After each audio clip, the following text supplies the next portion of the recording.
Roll for initiative. This term is so damn iconic. If you've played D&D for a while, it's likely you've conditioned your players to both love and dread this phrase. The energy is high, your heart rate increases, and then bam, we pause the game to put ourselves in turn order. Why do we do this? Nothing kills the adrenaline and excitement at your table faster. So today we're going to talk about the fundamental issues with classic initiative and share some alternatives so you can have more fun at the table. Let's get to it. Hello everyone, welcome back to House DM. If you're new here, my name is Jake House. Thanks for stopping by. This channel is all about improving your skills at running tabletop RPGs and sometimes crafting terrain. So here's the problem I've encountered with classic initiative.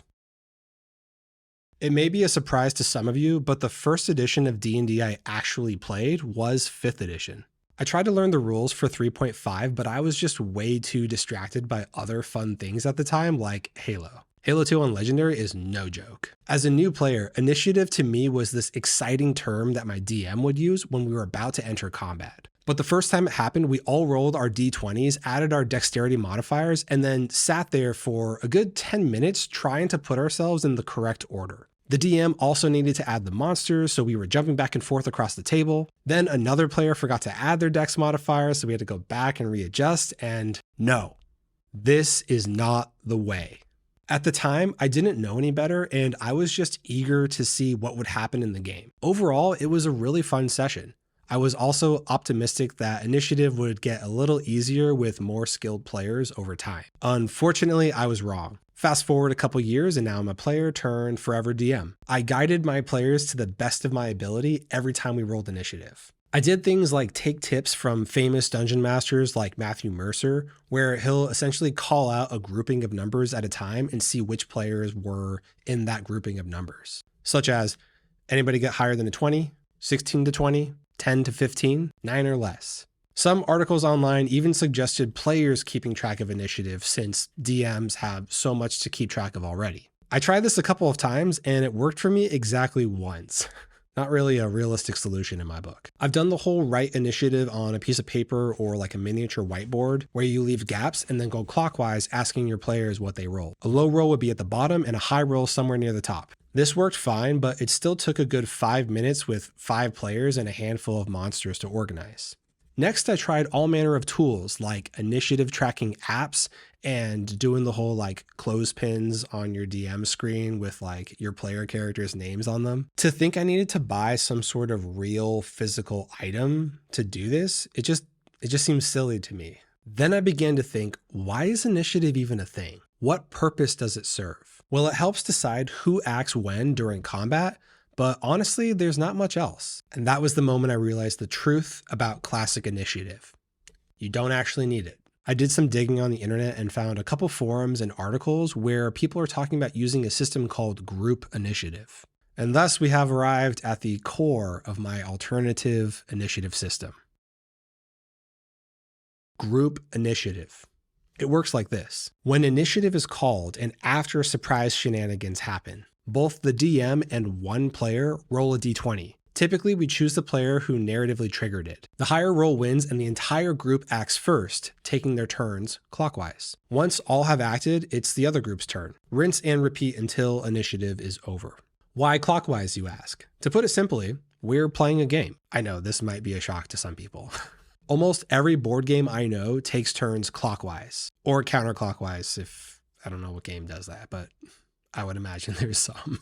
It's simple, it's intuitive, and it takes up the least amount of time to establish who's next. And trading speed for realism will always be my personal preference. People got busy lives and shit. We gotta like move it along.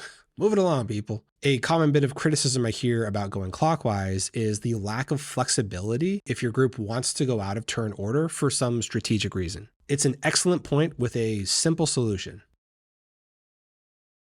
I call it flexible group initiative, and you simply let your players go in any order they want. It's just important to establish that the default rule is to go clockwise. But if they have a specific reason for the cleric to go before the ranger, then have at it. My only further disclosure here is the DM needs to be a little bit more on top of it to ensure that everyone has had a chance to act. So keeping the focus on speed in mind, I made one additional change to how initiative functions at my table. But before we get into that, if you're enjoying this video so far, please do me a favor and tap that like button so more people can discover some alternatives to classic initiative. Also, if you want to be informed when I upload new videos, subscribe to my channel and hit that bell icon. It really means a lot to me, so thank you for doing that. This additional change has to do with one of my favorite ability scores. Dexterity. I get the argument that dexterity is sort of how quick your character can move, so a character with a high dex score should be able to react more quickly if combat breaks out. However, I also get the argument that wisdom should be the initiative ability score. After all, it is a measure of your awareness and intuition. The way I see it, dexterity impacts an inequitable number of things. It's your ability to stealth, use ranged and finesse weapons effectively. It impacts your armor score, and it's the primary stat for one of the most common saving throws. Yeah, it's a really good stat. While wisdom doesn't have nearly as much going for it, how often do you hear DMs say this phrase? Make a perception check. Make a perception check. Make a perception check. Make a perception check. Yeah, make a perception check. Perception is wisdom. That's a cool bumper sticker idea. What were we talking about? Oh yeah, the fundamental change to initiative. I don't use dexterity or wisdom. In fact, I don't use any ability score. The act of adding modifiers tends to slow down the game, so screw it. Now I just have both groups roll a d20, no mods, highest roll wins. Wham bam, we're done. I already know in the comments I'm going to get this question. If for some reason your class has something that gives a bonus to initiative rolls, kind of like the Gloomstalker's ability in 5th edition or the Thief in Shadowdark, just give it to them. I do, it's fine. In fact, I actually buff it by letting them apply it to the entire group. Good thing we got this ranger or thief with us, am I right? So that's basically how my initiative system works. Next, I'm going to share some other options that I'm very likely going to be adding to my next campaign. The first option is what the Arcane Library likes to refer to as Chaos Mode. Basically, at the end of each round, after both groups have acted, you re-roll initiative. This is actually how it works in the popular wargame Frostgrave. If you are a House Guild Patreon supporter, then you definitely know I like Frostgrave. By re-rolling initiative each round, combat becomes dangerous, unpredictable, and will help steer your players in the direction of combat being a last resort. From my experience, this unknown not only adds additional pressure to your encounter, but it also introduces the possibility of one group getting to act twice in a row, instead of the predictability of just knowing that it's your turn next after your opponent goes. So boring. It's a spicy homebrew rule, and I don't think it's for everyone. But I encourage you to try it out in your next session. No, not your next campaign, your next session. Don't worry about the complexity of adding homebrew rules mid-campaign. I know this is frowned upon, but you're technically not. Just treat it like it's a special ability of one of your monsters, enemy spellcasters, or some layer action. Here, try this.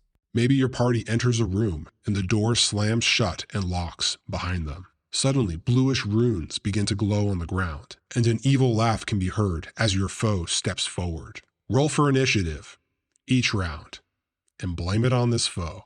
If you do try this, I encourage you to check in with your players after the fact and see what they thought. Maybe they want to stick with this type of initiative moving forward, or maybe they hated it. And if so, don't use it after that battle.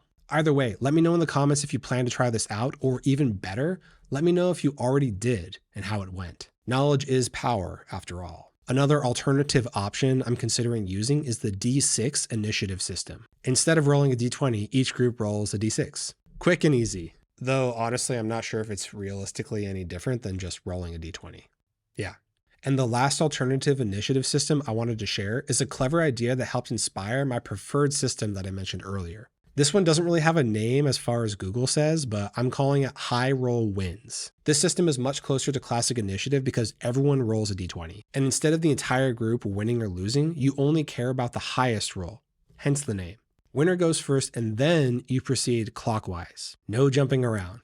This system could work, but there is a loophole that I'm not really a fan of. If you choose to continue to allow dexterity modifiers to affect initiative rolls, then basically all your high dex PCs can just strategically choose to sit to the left of the DM.